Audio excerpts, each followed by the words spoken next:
I'm nearly home. But man, I'm letting you know that I got it seems like I got about half an hour of footage, and I just climbed up the mountain. I just went,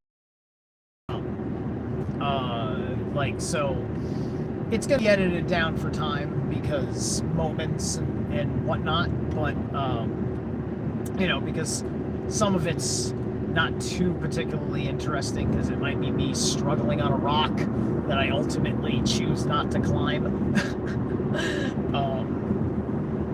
and take the slightly more feasible road within my abilities.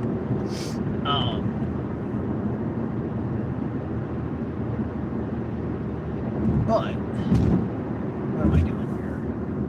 Oh, hang on a moment. Wondering if I am going the right way.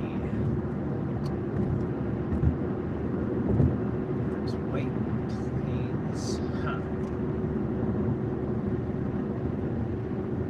Alright, I'm just gonna roll with this for a minute and I'll figure it out. I got gas.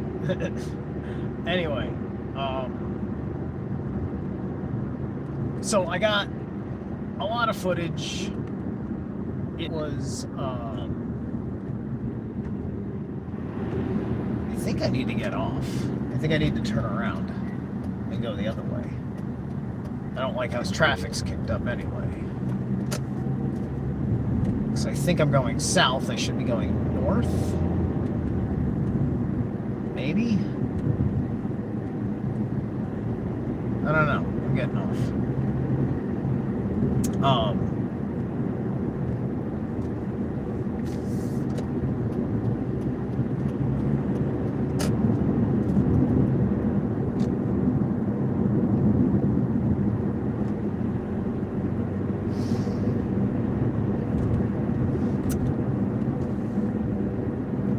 But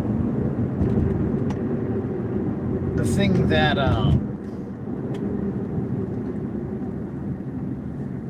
that I'm interested in talking about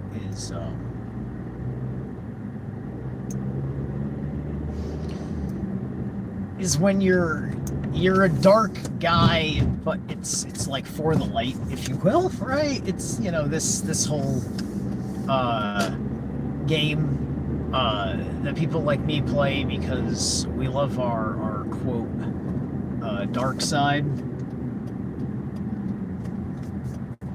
Yeah, I was right. I needed to go this way.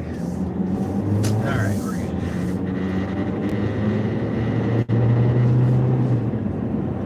And my mind has been dwelling for a hot minute. A few segments back on Black Earth Productions, Sethicus had his interview with Indigo Angel. It's an amazing interview talking about the Dark Gridworks because she's on point with the Dark Gridworks on the Earth,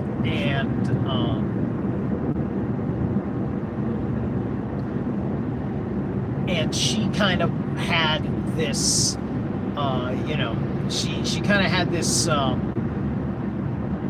this wisdom come in. She ended up being capable as somebody who came from a more new age position, but also was working with the legitimate gifts and actually working on the legitimate cause, right? It wasn't just personal therapy type of fucking new age, right? She was more interested in actually getting things right. And so she didn't put a judgment about someone who has the talents that Sethicus Boson does. And that's what made it such an impressive conversation. And she was the one who was bringing up this advocacy for the darkness as someone who doesn't do darkness herself because she's been in a more of a new age kind of vibe, if you will, right? Because you're in service of having a more beautiful world. She understands that Mr. Darkness is very interested in reality, in making a beautiful world, wants the same things that she does. That's all that matters. And so she asks about, like, darkness, right? And so thus there becomes an elaboration on the context of the darkness, right? Because she's starting to see that because you are, quote, dark, does not mean you are of the inversion, right? Which is also her trying to say something for Sethicus to her audience, right? To understand that he is here because she recognizes something in that value of, quote, shadow work that we all have to do anyway.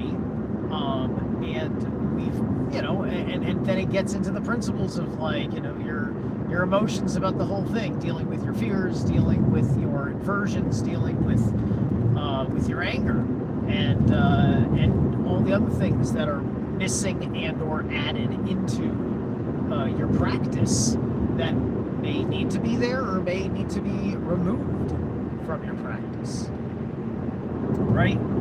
Because ultimately, does the dark side that I convey, does the dark side that Sethicus and his Black Earth conveys, and everybody else doing the dark thing, or don't you, like, big thing that we do the dark thing for is because you're not paying attention. Hey, you're being very foolish because you're playing with the dark thing's shit, and it's so bad that we have to be in fucking war paint all the fucking time for it. Maybe that's just life and why you just have to live it, have fun with it, and whatever. I mean, it's like they fucking made Werewolf the Apocalypse just to fucking deal with that as a principle of how fucking shit works in this fucking world. Oh my god.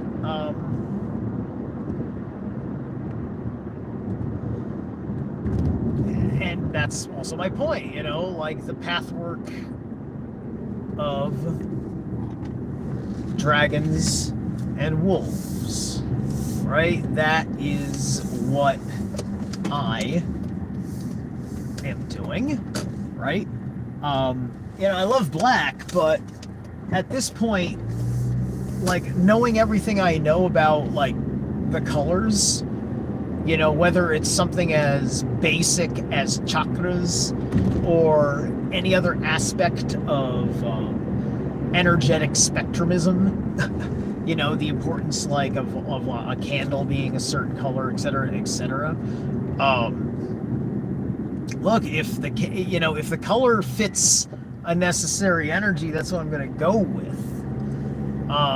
Black and white are kind of considered the neutrals, with black being kind of this receiver, and white being kind of this repeller. It's almost like black and white as colors have visual spectrum magnetic polarities, where one has a positive and one has a negative polarity, and that contrast exists in all things, and that's how you get shading, and that's why the Maya unfolds the way it does, where shadows hit one way and light hits another, and things are of different varying degrees of being illuminated by your natural or synthetic source of light, i.e. the sun, the moon, a flashlight, a lamp, a candle, a torch, right? And so we deal with a spectrum of illumination every day in the outside, because when you were in the outside, the heavenly bodies dictate the illumination unless we go through effort to build extra illumination or cause extra shadow by putting roofs, awnings over things, and everything else, right? And then that's your experience of the outside world, and it is dictated by the heavenly bodies and such. And the inside culture is completely severed from every manner of that. They don't get a good view of the sun or the moon, let alone the fucking stars. You're lucky if they're gonna catch fucking Jupiter up there. And Jupiter's trying to be seen. Jupiter's so fucking bright. Jupiter is ridiculously bright in the night sky. It is a big, glowing, obvious thing, right? Go look at Jupiter. It's one of the easiest fucking planets to find. But anyway. How was the mountain? I mentioned it in the beginning. I got about a half an hour of footage to throw. Here we go. Going. Anyway, yeah, no. You'll whole thing about the mountain, and also rewatch the beginning of the video. I talk about it. But anyway,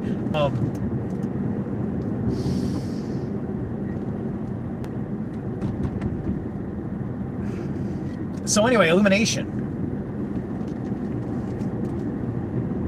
right?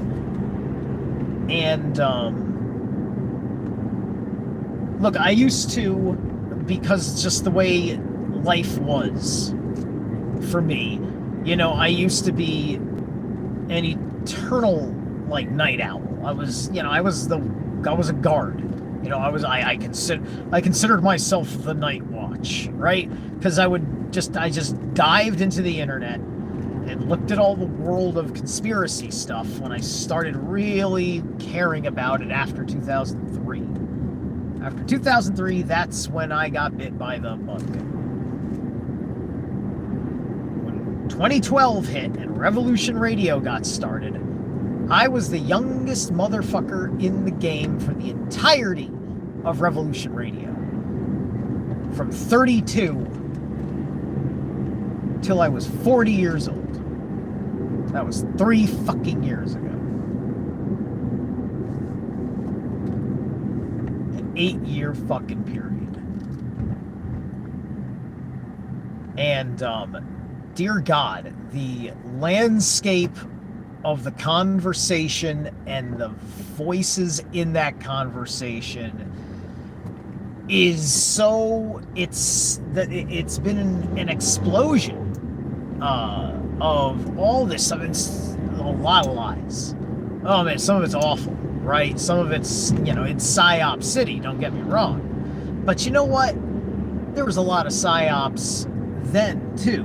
But it was different. It was like most of those PSYOPs were there to give boomers an entertaining distraction, right? It was all boomer misdirect, because those boomers were that's like your mom and dad and shit. These are like people that are respected in society, etc., etc., etc. They had to do things a certain way. They didn't want anybody waking up, obviously, right? Nobody's waking up.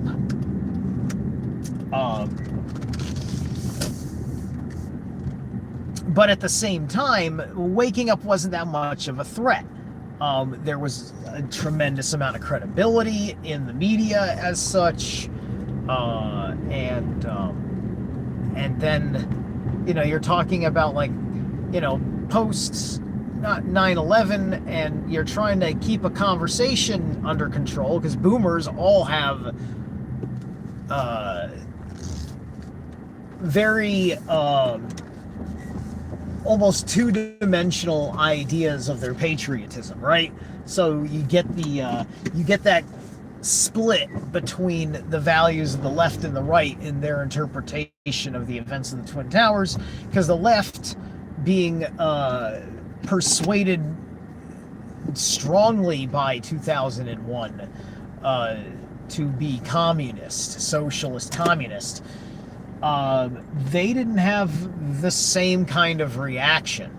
And if you lived in those cities, you were a victim of whatever those corporations were doing that made them targets. All right, because those weren't military targets. Those were corporate targets, except for the Pentagon. Although the people could say all sorts of things, I guess. But,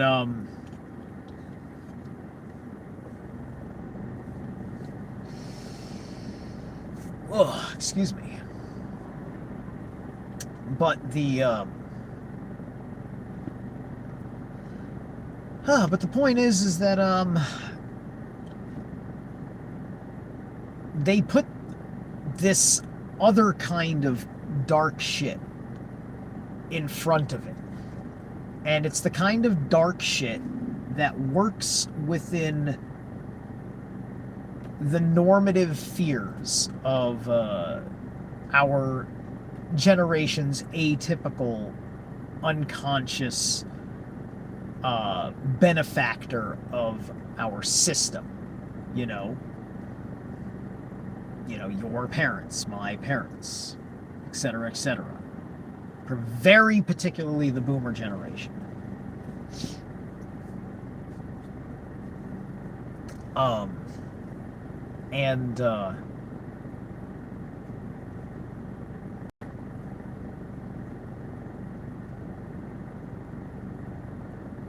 They are in complete avoidance. Absolute and complete avoidance as a generation. Because there's no good safety net for their mind, with the ontological shock of how likely it is that certain conspiracy theories are true, that certain ways of the world that those conspiracy theorists had discovered through their research were actually true. And to understand that you know that you are as aware of things up until this point as everyone else. And now you're starting to realize how unaware everyone else is around you now that you've been forced to see it. And you spent half of your fucking life dismissing and laughing at the mockeries of these people that you were certain were wrong and doing harm to the cognition of people, because you were told that you could do harm to the cognition of people by this particular kind of exercise of free thought. Because, when we say freedom of speech, it specifically is talking about free publication, because it is also freedom to speak your mind. And there's not a actual difference between the two, right? But we diluted the meaning of that in culture to the point that we don't understand the meaning of it when the people that are educated of the actual meaning of it do. There's a tremendous amount of things within natural law that the monsters are doing to get away with this, because there are natural laws that they are not going to violate, because the less laws they violate, the easier it is for them to get away with so much, so they can get the certain natural laws they are trying to violate. Right? It's got to be above board except for a handful of secrets.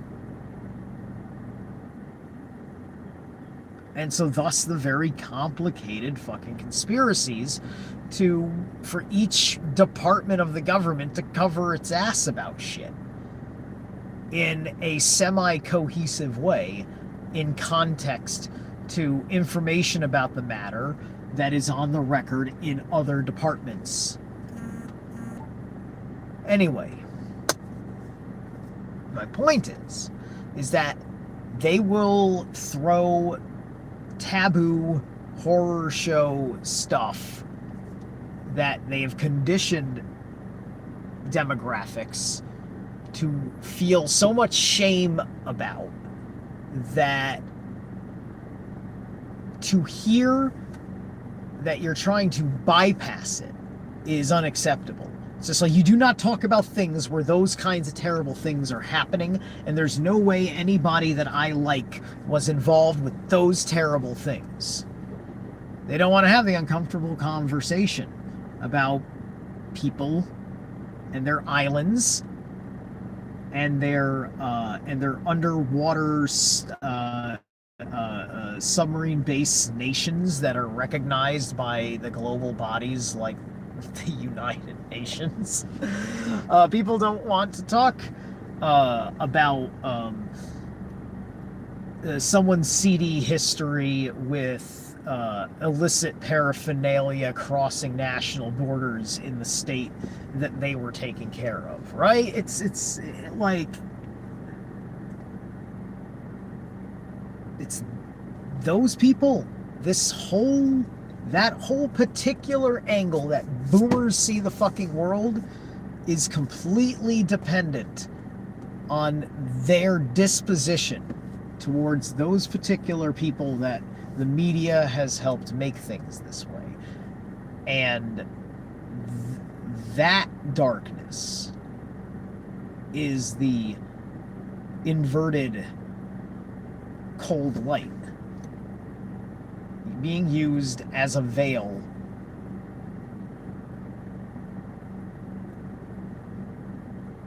that is in front of the fucking first veil,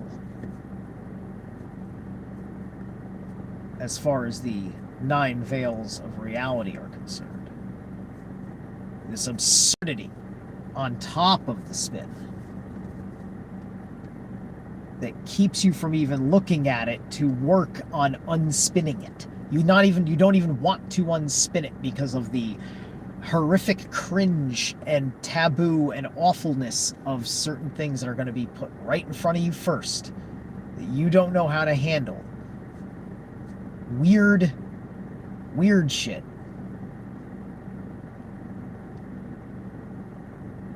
You know you've fucking experienced it. You know you've seen shit in your research where am I going to find a source that doesn't have that weird shit going on so I can just show them that factoid? This is cringy.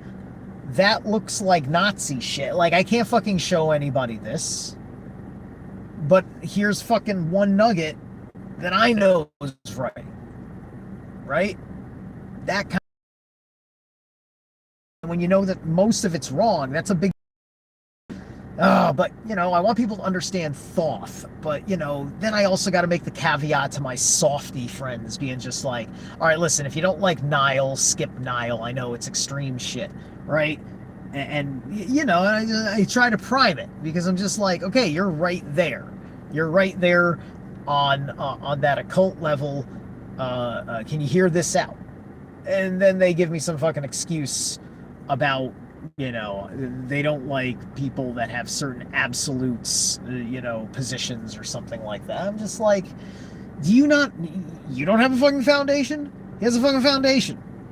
Everybody's got to fucking plant their fucking feet somewhere if they want to stand and be accounted for. So, he's not talking to you personally. Like, I think that's what happens is, right? Because there's something very deeply insecure within yourself, so you're feeling shame that you don't need to feel. You don't need to feel the fucking shame. You're not fucking guilty of this. Or you didn't know that you were contributing to a problem, and now you know, and it's all right. This is like, it's okay. It's just being that harsh because it's just,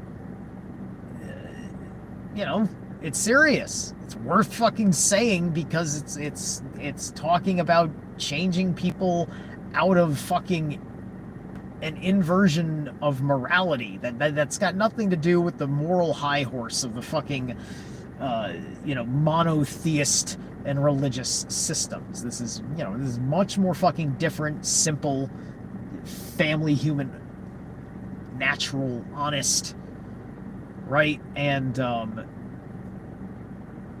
there's way more leeway in there, than people want to give it credit for, because you got to hear it from all these people with their rigid fucking dogmas, which then makes it worse for those that you could tell there's a little bit of a rebellion spirit in there. But hey, look, I mean, just, you can't just run around fucking invoking your God's name to fucking change someone's attitude. It's just, that is assault. It is aggressive. It is assault, right? That kind of attitude.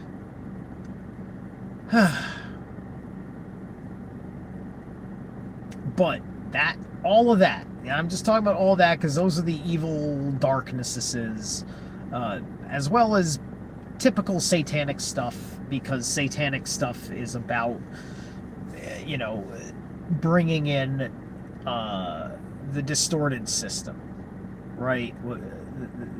Because all of it is far too wrapped up in their inverted grid works, because you have to understand it, that your understanding of something like Satan and Satanism is coming from the Bible, or you inverting the Bible, but you're working from the Bible, right?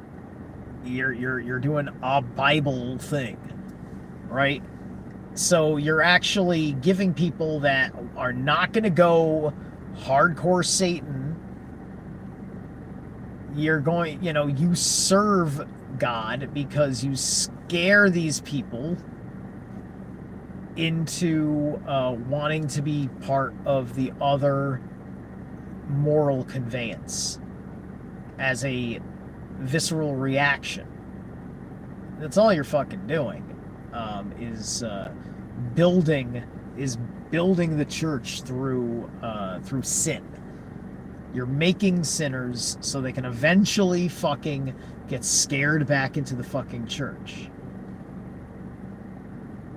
Because, yeah, I went through a phase where I said, ooh, the serpent in the garden was actually the good guy.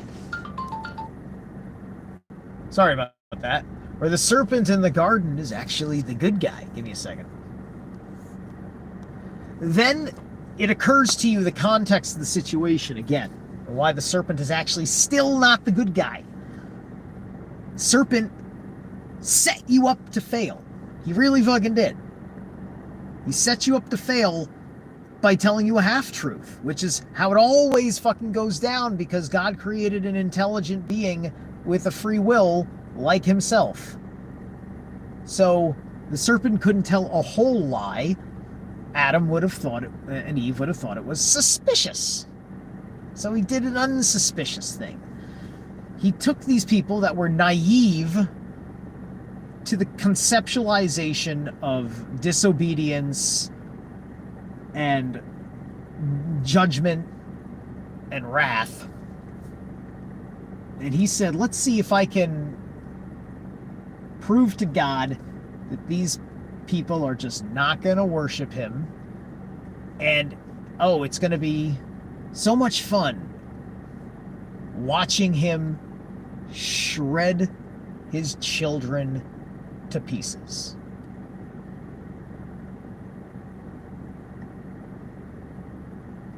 Because when you ultimately look at it, you've got something that makes absolutely no sense, because at the end of the day,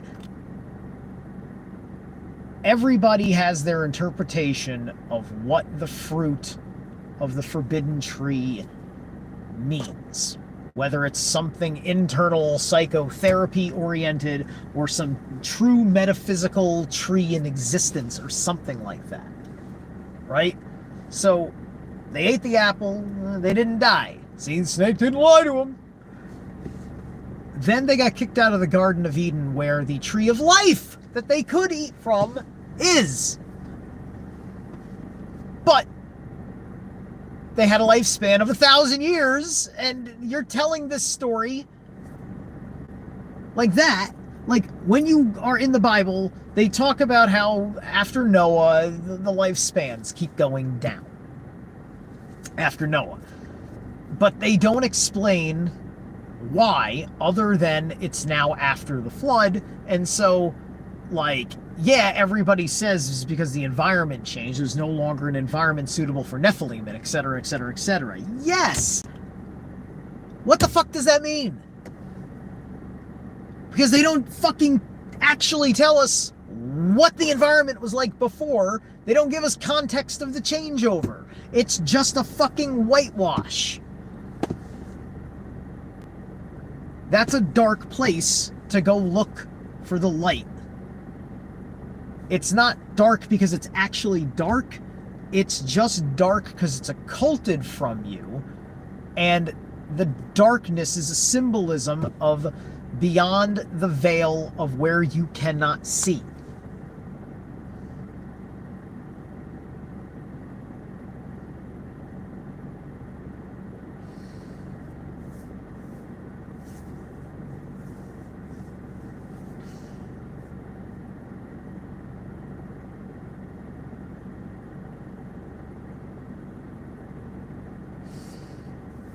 And then you convey that in your darkness. But what isn't dark is the symbolism. You're using a primary dark for yourself. Ooh, you're in a dark cloak, you're in a dark shirt, or whatever. But then you've got the symbols. The symbols might be in white.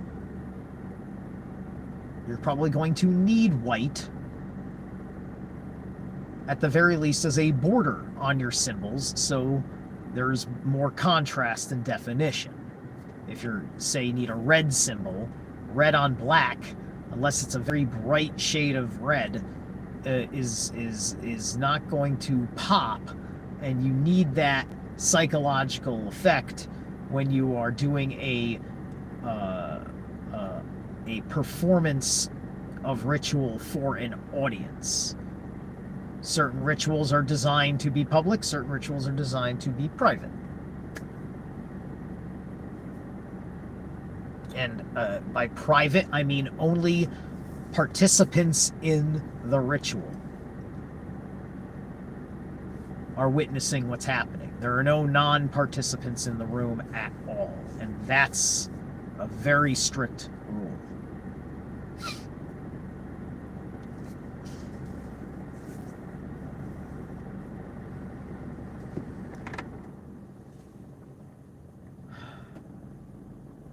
So you get the impression of darkness because the whole facade is showing you all of this stuff, and you've got a guy, he's got a dour look on his face, and he seems like he's a bit of a sadist, right? And you know, and you're freaking out, and he's not really making much of a face, but you're making more of it, of whatever his face is.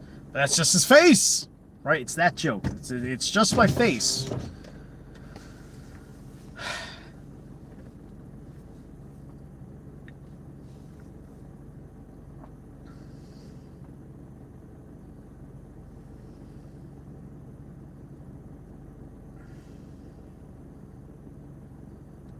It's just a unique time because we had to sacrifice our past to have the comforts of modernism.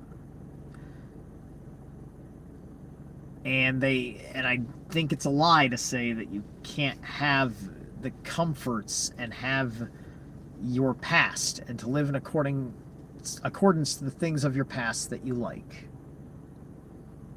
Am I a Leo? Well, the sun is exalted in Aries, and I'm an Aries. But I'm a 5th house Aries. And I've got several planets in Leo. And in my Vedic chart, my Leo's in the midheaven with more planets.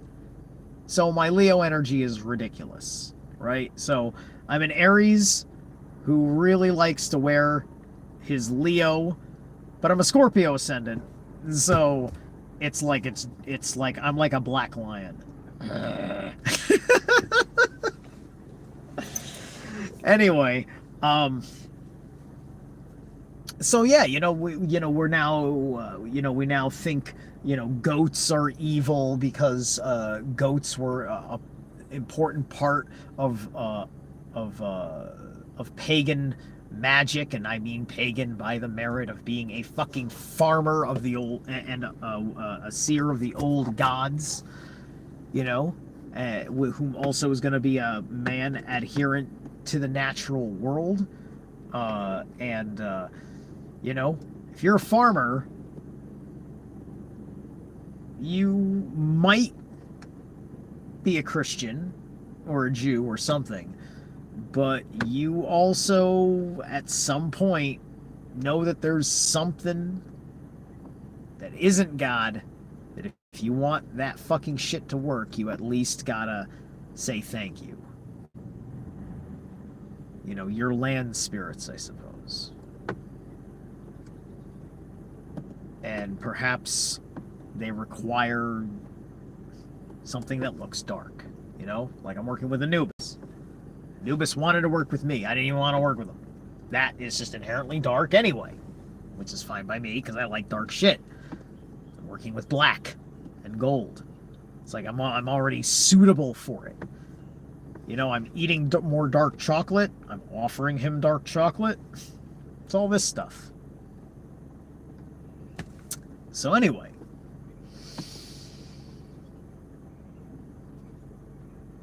I will catch you guys later. I'm gonna wind down, figure out what I want to do with the rest of my night. Catch you later.